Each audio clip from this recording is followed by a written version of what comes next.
Un salut fraternel à tous et à chacun. Très heureux de vous retrouver pour toute cette semaine de méditation de la parole de Dieu. Aujourd'hui, c'est le dimanche de la Trinité. Après la séquence de Pâques, suivent trois grandes fêtes dans le temps ordinaire. Le dimanche de la Trinité, qui est celui que nous célébrons aujourd'hui. Le dimanche du Très Saint-Sacrement, qui sera le dimanche prochain, 2 juin. Et puis, le vendredi 7 juin, la solennité du Sacré-Cœur de Jésus. Alors, dimanche de la Trinité, mystère central de notre foi, nous nous tournons vers l'Esprit Saint, qu'il nous aide à accueillir la parole que Dieu nous donne. Viens, Esprit Saint, emplis le cœur de tes fidèles et allume en eux le feu de ton amour. Envoie ton Esprit, Seigneur, tout sera créé, tu renouvelleras la face de la terre. De l'Évangile de Jésus-Christ selon saint Matthieu.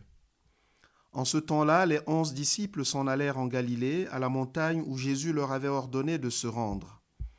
Quand ils le virent, ils se prosternèrent, mais certains eurent des doutes. Jésus s'approcha d'eux et leur adressa ces paroles. « Tout pouvoir m'a été donné au ciel et sur la terre. Allez, de toutes les nations, faites des disciples. Baptisez-les au nom du Père et du Fils et du Saint-Esprit. Apprenez-leur à observer tout ce que je vous ai commandé. Et moi, je suis avec vous tous les jours jusqu'à la fin du monde. » Voilà pour ce dimanche de la Trinité, ce texte nous est proposé. C'est aussi le texte chez Matthieu, le texte de l'Ascension, puisque après ces paroles, Jésus s'en va, il s'élève, les disciples le voient s'élever et disparaître de leurs yeux avec son corps dans les nuées. Il s'en va, il monte, il retourne dans la maison du Père. Et donc ces paroles, c'est vraiment les toutes dernières. Ce sont les toutes dernières paroles que Jésus a prononcées avant de disparaître définitivement de la vue des apôtres, avant de quitter d'une certaine manière physiquement, tel qu'on l'a connu pendant ces 32 ou 33 années de vie, la scène du monde. Ce sont donc des paroles qui sont singulières. Et pourquoi on nous les propose pour ce dimanche de la Trinité ? On peut imaginer qu'on nous les propose parce que Jésus, avant de partir, donne ce commandement où précisément il mentionne le Père, le Fils et le Saint-Esprit. Voici un mystère extrêmement profond, extrêmement important, mais en même temps très déconcertant pour beaucoup. Dans la comparaison des religions, la plupart de ceux qui ont des croyances différentes de la nôtre et de la foi chrétienne reprochent, surtout les religions dites monothéistes, reprochent aux chrétiens d'avoir un monothéisme flou.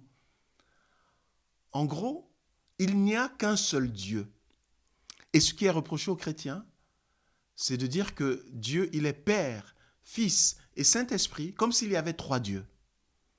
Alors pour nous les chrétiens, dans la foi, c'est clair. Dans la foi, c'est clair. Et nous savons que les réalités de la foi, ce sont des réalités qui peuvent transcender les schémas de la raison humaine. C'est-à-dire qu'on peut capter la force et la vérité des choses sans forcément pouvoir, les prouver avec des arguments rationnels. On peut les expliquer de manière à ce qu'ils puissent être acceptés par l'être, par la personne et même par sa raison. Et la Trinité en fait partie. On ne pouvait pas l'inventer. Un seul Dieu en 3 personnes. 3 personnes en un seul Dieu. Le Père, le Fils et le Saint-Esprit. Le Père, différent du Fils, lui-même différent de l'Esprit Saint. Et tous les 3 différents les uns des autres, mais tous les 3 d'une unité plus forte que n'importe quelle autre unité qu'on puisse imaginer. C'est ça le mystère de la Trinité. Et donc, que demande Jésus dans l'Évangile à ses amis? Il leur dit d'aller annoncer ce mystère, mais non pas d'aller l'expliquer, mais d'aller plonger tous les êtres humains dans ce mystère. Parce que ce n'est pas un mystère qui se comprend de l'extérieur. Il faut accepter d'y être plongé. Allez de toutes les nations, faites des disciples. Baptisez-les. Et vous savez que le mot baptiser, baptizein en grec, veut dire plonger. Baptisez-les au nom du Père, du Fils et du Saint-Esprit. C'est ce que nous faisons dans tous les baptêmes. Pierre, je te baptise. Jacques, je te baptise. Lucien, Chantal, Micheline et Antoinette, je te baptise au nom du Père et du Fils et du Saint-Esprit. Et dans ce geste, on reçoit la vie de Dieu, on devient enfant de Dieu, mais on est plongé dans cette réalité, dans ce grand mystère divin, qui est le mystère de l'amour du Père pour le Fils, qui est lui-même une personne, qui est l'Esprit Saint. Voilà ce qui se passe. Et alors, Jésus rassemble ses disciples sur la montagne de Galilée, la petite montagne, et ils le voient, ils se prosternent. Ils reconnaissent sa divinité. Ils savent qu'il est Dieu. Il s'était déjà manifesté à eux après sa résurrection. Ils connaissent tout son enseignement pendant toute sa vie.